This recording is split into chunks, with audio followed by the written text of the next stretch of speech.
বাংলাদেশ ইসলামী ছাত্র শিবিরের ঢাকা বিশ্ববিদ্যালয় শাখা আয়োজিত যে গতকালের ঘটনায় সারা দেশে তোলপাড় হয়েছে, মূলত তাদের একটি ফটো গ্যালারিকে কেন্দ্র করে বিগত সরকারের সময় প্রশ্নবিদ্ধ যে আন্তর্জাতিক অপরাধ ট্রাইব্যুনালের যে বিচারিক কাণ্ড হয়েছে, সেখানে শিবিরের অভিযোগ যে সেটি বিচারিক হত্যাকাণ্ড হয়েছে। সেই হত্যাকাণ্ডের অভিযোগে তারা মূলত তাদের যে দলীয় তাদের যারা বিচারিক হত্যাকাণ্ডের শিকার হয়েছে দাবি করেছেন, তাদের ফটো বিভিন্ন ছবি সম্বলিত যে গ্যালারি তৈরি করা হয়েছিল, সেটি প্রশাসনের ঢাকা বিশ্ববিদ্যালয় প্রশাসনের সহযোগিতায় মূলত ছাত্র ইউনিয়ন সহ বাম সংগঠনগুলো খুলে ফেলেছিল। তো সেই ফটো গ্যালারির বিপরীতে আজকে ছাত্র শিবির ব্যতিক্রমী একটি প্রতিবাদ জানিয়েছে বলা চলে, এবং সেটি আমরা দেখাবো। যেই ফটো গ্যালারিতে স্থান পেয়েছিল সালাউদ্দিন কাদের চৌধুরী, সেই ফটো গ্যালারিতে এখন স্থান পেয়েছে বিএনপির চেয়ারপারসন বেগম খালেদা জিয়া, যিনি আপসহীন নেত্রী। এবং তার এই ফটো গ্যালারিতে যেটি মূলত দেয়া হয়েছে, এখানে তিনি বিগত সময়ে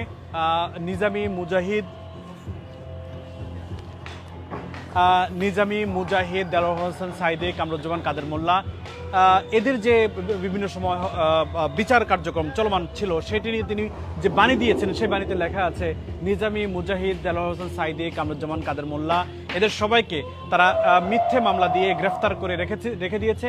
তারা ভেবেছে তারা মানব স্বাধীনতা বিরোধী বলে তাদেরকে গ্রেফতার করেছে। আমি বলতে চাই, আজকে তারা যে অবস্থা করেছে, গোপন চুক্তি করে স্বাধীনতার পরেও যে গোপন চুক্তি করেছে, স্বাধীনতা বিরোধী শক্তি হলে স্বাধীনতা বিরোধী শক্তি হলো এই আওয়ামী লীগ। এই আওয়ামী লীগ হলো স্বাধীনতা বিরোধী শক্তি, দেশের বিরোধী শক্তি হলো এই আওয়ামী লীগ।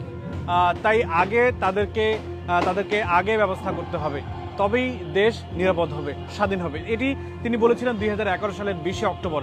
এর পাশে আমরা দেখেছি যে কাদের মোল্লা এটিএম আজহারের বিরুদ্ধে যে সাক্ষী দিয়েছিল মকবুল হোসেন, তার পরবর্তীতে তিনি জবানবন্দিতে সাক্ষ্য দিয়েছিলেন যে এটিএম আজহারকে আমি তো চিনি না, তার সাথে ছিল না, সেই সময় তো আমি জানের ভয়ে পালিয়ে গেছি, আর তাকে আমি দেখলাম কোথায়, তাকে আমি চিনলাম কোথায়। অর্থাৎ তিনি বলতে চেয়েছেন রাষ্ট্রপক্ষ তাকে যে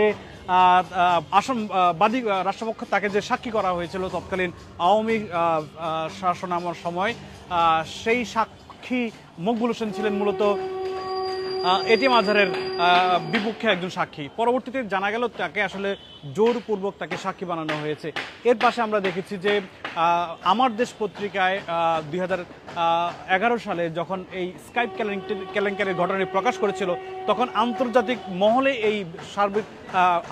মহলে যে বিচার কার্যক্রমে যে প্রশ্নবিদ্ধ, সেটি কিন্তু প্রতিষ্ঠা পায়। মূলত সেখানে বলা হয়েছিল সরকার গেছে পাগল হইয়া তার একটা রাজা। এটি কে বলেছিলেন তৎকালীন প্রধান বিচারপতি, এবং তিনি বলেছিলেন যে আসলে সরকার একটি মূলত রায় চান, সেই রায় তারা আসলে যেনতেনভাবে তড়িঘড়ি করে বাস্তবায়ন করতে চান। এরপরে আমরা দেখেছি যে আলতাফ হাওলাদার, তার উপরে ভুয়া সাক্ষী হিসেবে দেওয়া আছে মাহতাব উদ্দিন হাওলাদার। তিনি মূলত একজন মুক্তিযোদ্ধা ছিলেন, এবং তাকেও সাক্ষী বানানো হয়েছিল, এবং পরবর্তীতে জানা যায় যে তাকে জোরপূর্বক সাক্ষী বানিয়েছিল তৎকালীন আন্তর্জাতিক অপরাধ ট্রাইব্যুনালের প্রসিকিউটরের। এর পাশেই দেওয়া আছে সুখরঞ্জন বালি, এবং সুখরঞ্জন বালি আসলে তাকে চিনেন না হয়তো এমন কেউ নেই। আমরা জানি যে সেই সময় সুখরঞ্জন বালি ছিলেন রাষ্ট্রপক্ষের সাক্ষী। তারপরেই আমরা দেখেছি তার বিবেকের তাড়নায় তিনি রাষ্ট্রপক্ষের সাক্ষী থেকে তিনি যে বিবাদী পক্ষ অর্থাৎ দেলোয়ার হোসেন সাইদি, যিনি কেন্দ্রীয় নেতা ছিলেন বাংলাদেশ জামাত ইসলামী, তার পক্ষে সাক্ষী দিতে এসেছিলেন। এবং সেই সাক্ষী যখন দিতে এসেছিলেন, কোর্ট চত্বর থেকেই তাকে গুম করে নিয়ে যাওয়া হয়, এবং সেই গুম করে নিয়ে যাওয়ার পরেই তাকে ভারতের কারাগারে তাকে আবিষ্কার করা হয়।